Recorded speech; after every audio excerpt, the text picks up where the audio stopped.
to Madame Raven's. This way to the library.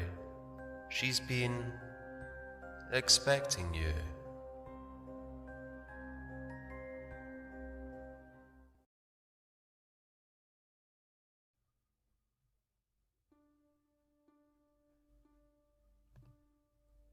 The Spectre Bride by William Harrison Ainsworth.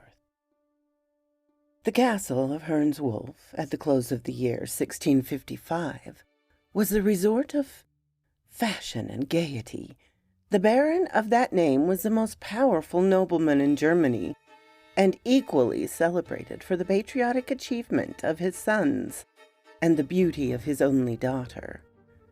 The estate of Herne's Wolf, which was situated in the center of the Black Forest, had been given to one of his ancestors by the gratitude of the nation, and descended with other hereditary possessions to the family of the present owner. It was a castellated Gothic mansion, built according to the fashion of the times, in the grandest style of architecture, and consisted principally of dark winding corridors and vaulted tapestry rooms, magnificent indeed in their size, but ill-suited to private comfort. From the very circumstance of their dreary magnitude, a dark grove of pines and mountain ash encompassed the castle on every side, and threw an aspect of gloom around the scene, which was seldom enlivened by the cheering sunshine of heaven. The castle bells rung out a very merry peal at the approach of a winter twilight, and the warder was stationed with his retinue on the battlements to announce the arrival of the company, who were invited to share the amusements that reigned within the walls. Lady Clotilda, the baron's only daughter, had but just attained her 17th year, and a brilliant assembly was invited to celebrate the birthday. The large vaulted apartments were thrown open for the reception of the numerous guests, and the gaieties of the evening had scarcely commenced when the clock from the dungeon tower was heard to strike with unusual solemnity, and on the instant a tall stranger, arrayed in deep suit of black, made his appearance in the ballroom. He bowed courteously on every side, but was received by all with the strictest reserve.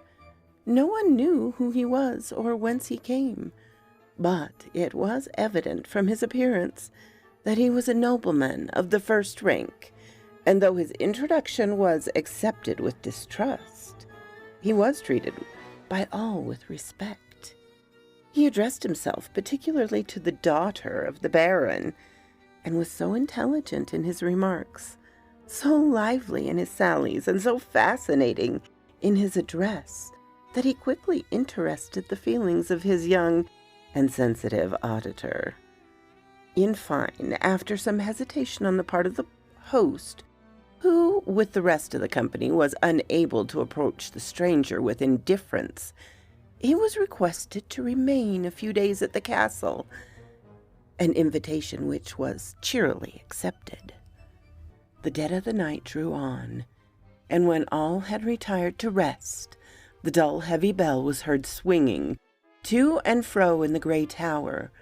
Though there was scarcely a breath to move the forest trees, many of the guests, when they met the next morning at breakfast table, averted that there had been sounds of the most heavenly music, while all persisted in affirming that they had heard awful noises proceeding, as it seemed, from the apartment which the stranger at the time occupied. He soon, however, made his appearance at the breakfast circle, and when the circumstances of the preceding night were alluded to, a dark smile of unutterable meaning played around his saturnine features, and then relapsed into an expression of deepest melancholy. He addressed his conversation principally to Clotilda, and when he talked of the different climes he had visited, of the sunny regions of Italy, where the very air breathes the fragrance of flowers, and the summer breeze sighs over a land of sweets. When he spoke to her of these delicious countries, where the smile of the day sinks into the softer beauty of the night, and the loveliness of heaven is never for an instant obscured, he drew tears of regret from the bosom of his fair auditor, and for the first time she regretted that she was yet at home. Days rolled on, and every moment increased the fervor of the inexpressible sentiment with which the stranger had inspired her. He never discoursed of love, but he looked it in his language, in his manner, in the insinuating tones of his voice, and in the slumbering softness of his smile. And when he found he had succeeded in inspiring her with favorable sentiments, a sneer of the most diabolical meaning spoke for an instant and died again on his dark-featured countenance. When he met her in the company of her parents, he was at once respectful and submissive, and it was only when alone in her company, in her ramble through the dark recesses of the forest, that he assumed the guise of the more impassioned admirer. As he was sitting one evening with the Baron in the wainscoted apartment of the library, the conversation happened to turn upon supernatural agency. The stranger remained reserved and mysterious during the discussion, but when the Baron, in a jocular manner, denied the existence of spirits and satirically mocked their appearance, his eyes glowed with unearthly luster, and his form seemed to dilate to more than its natural dimensions. When the conversation had ceased, a fearful pause of a few seconds, and a chorus of celestial harmony was heard pealing through the dark forest glade. All were entranced with delight, but the stranger was disturbed and gloomy. He looked at his noble host with compassion, and something like a tear swam in his dark eye. After the lapse of a few seconds, the music died gently in the distance, and all was hushed as before. The Baron soon after quitted the apartment, and was followed almost immediately by the stranger. He had not long been absent when an awful noise, as of a person in the agonies of death, was heard, and the Baron was discovered stretched dead along the corridors. His countenance was convulsed with pain, and the grip of a human hand was visible on his blackened throat. The alarm was instantly given. The castle searched in every direction, but the stranger was seen no more. The body of the Baron, in the meantime, was quietly committed to the earth, and the remembrance of the dreadful transaction recalled but as a thing that once was. After the departure of the stranger, who had indeed fascinated her very senses, the spirits of the gentle Clotilda evidently declined. She loved to walk early and late in the walks that he had once frequented, to recall his last words, to dwell on his sweet smile, and wander to the spot where she had once discoursed with him of love. She avoided all society and never seemed to be happy but when left alone in the solitude of her chamber. It was then that she gave vent to her affliction in tears, and the love that the pride of a maiden modestly concealed in public burst forth in the hours of privacy. So beauteous, yet so resigned was the fair mourner, that she seemed already an angel freed from the trammels of the world and prepared to take her flight to heaven. As she was one summer evening rambling to the sequestered spot that had been selected as her favorite residence, a slow step advanced towards her. She turned around, and to her infinite surprise discovered the stranger.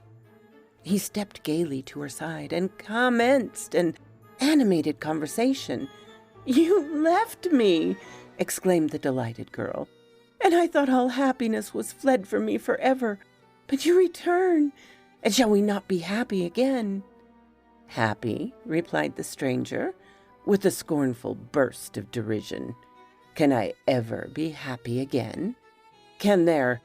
But excuse the agitation, my love, impute it to the pleasure I experience at our meeting. Oh, I have many things to tell you, aye, and many kind words to receive. Is it not so, sweet one? Come, tell me truly, have you been happy in my absence? No, I see in that sunken eye, in that pallid cheek, in the poor wanderer has at least gained some slight interest in the heart of his beloved. I have roamed to other climes, I have seen other nations, I have met with other females, beautiful and accomplished, but I have met with but one angel, and she is here before me. Accept this simple offering of my affection, dearest," continued the stranger, plucking up a heath rose from its stem. "It is beautiful as the wild flowers that deck thy hair, and sweet as the love I bear thee." "It is sweet indeed," replied Clotilda, "but its sweetness must wither ere night closes around. It is beautiful, but its beauty is short-lived, as the love invicted by man. Let not this, then, be the type of thine attachment. Bring me the delicate evergreen, the sweet flower that blooms throughout the year, and I will say, as I wreathe it in my hair, the violets have bloomed and died, the roses have flourished and decayed, but the evergreen is still young, and so is the love of heart. You will not, cannot desert me. I live but in you. You are my hopes, my thoughts, my existence itself. And if I lose you, I lose my all. I was but a solitary wildflower in the wilderness of nature until you transplanted me to a more genial soil. And can you now break the fond heart you first taught to glow with passion? Speak not thus, returned the stranger. It renders my very soul to hear you. Leave me, forget me, avoid me forever, or your eternal ruin must ensue. I am a thing abandoned of God and man. And did you but see the sacred heart that scarcely beats within its moving mass of deformity, you would flee me as you would an adder in your path. Here is my heart, love. Feel how cold it is. There is no pulse that betrays its emotions, for all it's chilled and dead as the friends I once knew. You are unhappy, love, and your poor Clotilda shall stay to succor you. Think not I can abandon you in your misfortune. No, I will wander with thee through the wide world, and be thy servant, thy slave. If thou wilt have it so, I will shield thee from the night winds, that they blow not too roughly on thy unprotected head. I will defend thee from the tempest that howls around, and through the cold world may devote thy name to scorn. Though friends may fall off and associates wither in the grave, there shall be one fond heart who shall love thee better than thy misfortune, and cherish thee, bless thee still. She ceased, and her blue eyes swam in tears as she turned in glistening with affection towards the stranger. He averted his head from her gaze, and a scornful sneer of the darkest, the deadliest malice passed over his fine countenance. In an instant the expression subsided. His fixed, glassy eye resumed its unearthly chillness, and he turned once again to his companion. "It is the hour of sunset," he exclaimed, "the soft, beauteous hour when the hearts of lovers are happy, and nature smiles in unison with their feeling. But to me it will smile no longer. Ere the morning dawns, I shall very far from the house of my beloved from the scenes where my heart is enshrined, as in a sepulchre. I must but leave thee, dearest flower of the wilderness, to be the sport of a whirlwind, the prey of a mountain blast. No, we will not part, replied the impassioned girl. Where thou goest, will I go. Thy home shall be my home, and thy God shall be my God. Swear it, resumed the stranger, wildly grasping her by the hand. Swear to the fearful oath I shall dictate. He then desired her to kneel, and holding her right hand in a menacing attitude towards heaven, and throwing back his dark raven locks, exclaimed in the strain of bitter imprecation, with the ghastly smile of an incarnate fiend. May the curse of an offended God, he cried, haunt thee, cling to thee forever in the tempest, and in the calm, and in the day, and in the night, in sickness, and in sorrow, in life, and in death. Shouldest thou swerve from the promise thou hast made to be mine, may the darkest spirits of the damned howl in thine ear the accused chorus of fiends. May the air rack thy bosom with the quenchless flames of hell. May thy soul be as the laser house of corruption, where the ghost of departed pleasure sits enshrined. As in a grave where the 100-headed worm never dies, where the fire is never extinguished, may a spirit of evil lord it over thy brow, and proclaim as thou passest by, this is the abandoned of God and man. May fearful specters haunt thee in the night season. May thy dearest friends drop day by day into the grave and curse thee with their dying breath. May all that is most horrible in human nature, more solemn than language can frame or lips can utter, may this, and more than this, be thy eternal portion. Shouldest thou violate the oath that thou hast taken. He ceased, hardly knowing what she did. The terrified girl acceded to the awful adjuration, and promised eternal fidelity to him who was henceforth to be her lord. Spirits of the damned, I thank thee for thine assistance, shouted the stranger. I have wooed my fair bride bravely. She is mine, mine forever. Aye, body and soul, both mine, mine in life, and mine in death. What in tears, my sweet one, ere yet the honeymoon is past? Why, indeed, thou hast cause for weeping. But when next we meet, we shall meet to sign the nuptial bond. He then imprinted a cold salute on the cheek of his young bride, and softening down the unutterable horror of his countenance, requested her to meet him at 8 o'clock on the ensuing evening in the chapel adjoining to the castle of Hernswolf. She turned round to him with a burning sigh, as if to implore protection from him, but the stranger was gone. On entering the castle, she was observed to be impressed with deepest melancholy. Her relations vainly endeavored to ascertain the cause of her uneasiness, but the tremendous oath she had sworn completely paralyzed her faculties, and it was fearful of betraying herself by even the slightest intonation of her voice or the least variable expression of her countenance.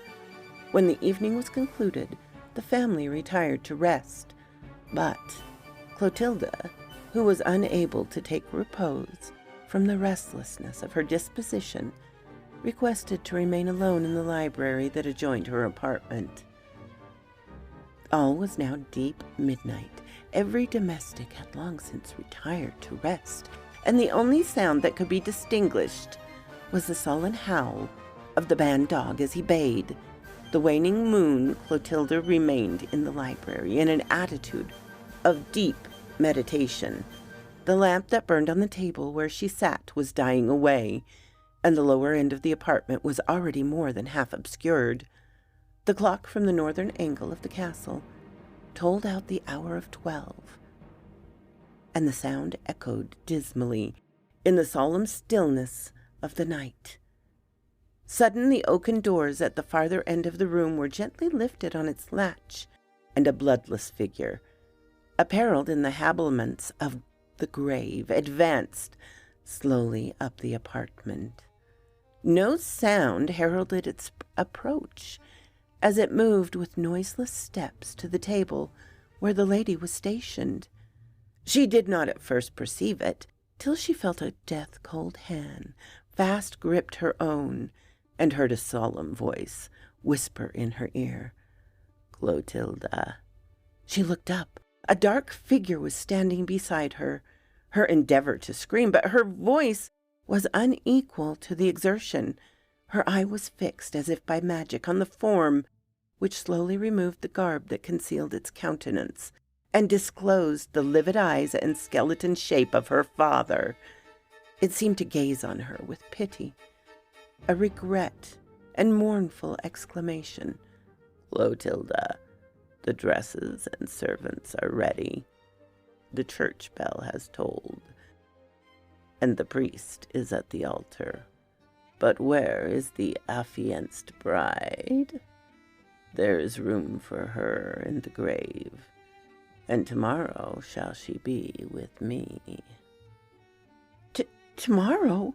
Faltered out the distracted girl. "The spirits of hell shall have registered it, and tomorrow must the bond be cancelled." The figure ceased, slowly retired, and was soon lost in the obscurity of distance. The evening arrived, and already as the clock struck 8, Clotilda was on her road to the chapel. It was a dark, gloomy night. Thick masses of dun clouds sailed across the firmament, and the roar of the winter wind echoed awfully through the forest trees. She reached the appointed place. A figure was in waiting for her. It advanced and discovered the features of the stranger. "Why, this is well, my bride," he exclaimed with a sneer, "and well will I repay thy fondness. Follow me." They proceeded together in silence through the winding avenue of the chapel until they reached the adjoining cemetery. Here they paused for an instant, and the stranger, in a softening tone, said, "But 1 hour more, and the struggle will be over." And yet this heart of incarnate malice can feel when it devotes so young, so pure a spirit to the grave. "But it must, he proceeded, as the memory of her past love rushed on her mind, "for the friend whom I obey has so willed it. Poor girl, I am leading thee indeed to our nuptials, but the priest will be death.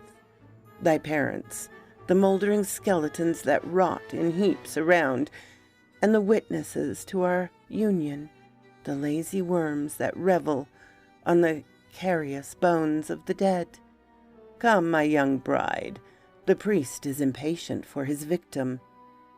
As they proceeded, a dim blue light moved swiftly before them and displayed the extremity of the churchyard, the portal of a vault.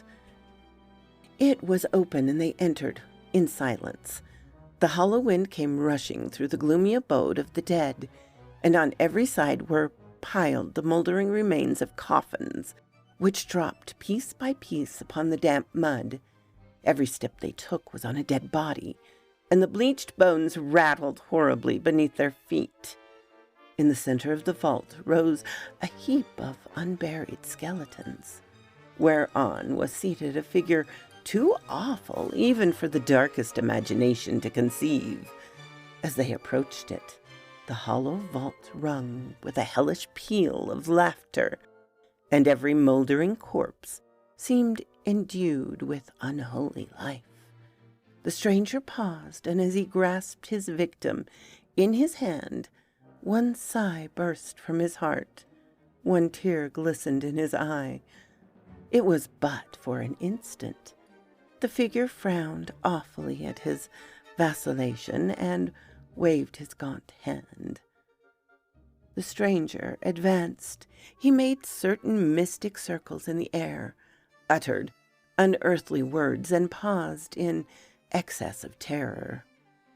On a sudden, he raised his voice and wildly exclaimed, "Spouse of the spirit of darkness, a few moments are ye thine, that thou mayest know to whom thou hast consigned thyself. I am the undying spirit of the wretch who cursed his Savior on the cross. He looked at me in the closing hours of his existence, and that look hath not yet passed away, for I am cursed above all the earth. I am eternally condemned to hell, and I must cater for my master's taste till the world is parched, as is a scroll, and the heavens and the earth have passed away.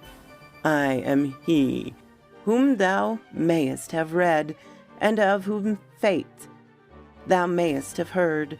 1,000,000 souls has my master condemned me to ensnare, and then my perchance is accomplished, and I may know the repose of the grave. Thou art the 1,000th soul that I have damned. I saw thee in thine hour of purity, and marked thee at once for my home. Thy father did I murder for his temerity, and permitted to warn thee of thy fate, and myself I have beguiled for thy simplicity. Ha! The spell works bravely, and thou shalt soon see, my sweet one, to whom thou hast linked thine undying fortunes. For as long as the seasons shall move on their course of nature, as long as the lightning shall flash and the thunder rolls, thy penance shall be eternal. Look below and see what thou art destined." She looked. The vault split in 1,000 different directions. The earth yawned asunder, and the roar of mighty waters was heard. A living ocean of molten fire glowed in the abyss beneath her, and blending with the shrieks of the damned and the triumphant sounds of the fiends, rendered horror more horrible than imagination. 10,000,000 of souls were writhing in the fiery flames, and as the boiling billows dashed them against the blackened rocks of adamant, they cursed with the blasphemies of despair, and each curse echoed in thunder across the wave. The stranger rushed towards his victim. For an instant he held her over the burning vista, looking fondly in her face, and wept as he were a child. This was but the impulse of a moment. Again he grasped her in his arms, dashed her from him with fury, and as her last parting glance was cast in kindness on his face, shouted aloud, "Not mine is the crime, but the religion that thou professed. For is it not said that there is a fire of eternity prepared for the souls of the wicked? And hast thou not incurred its torment?"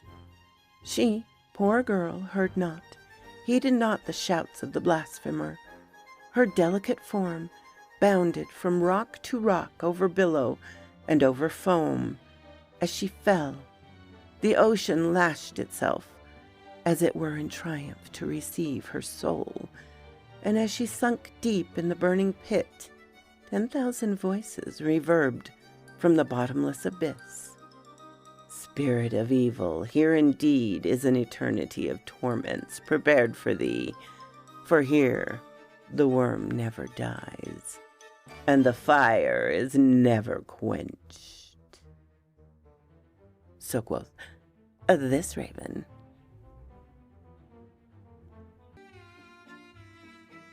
Thank you so kindly for stopping by my chateau, my darlings. It does mean so much to me. Please, if you have not subscribed, as many of you have not, please do so. Give me a like so I know what you would like to hear. And comment. I always love to read your comments. And special thanks to my Patreon and membership supporters. Ciao, darlings.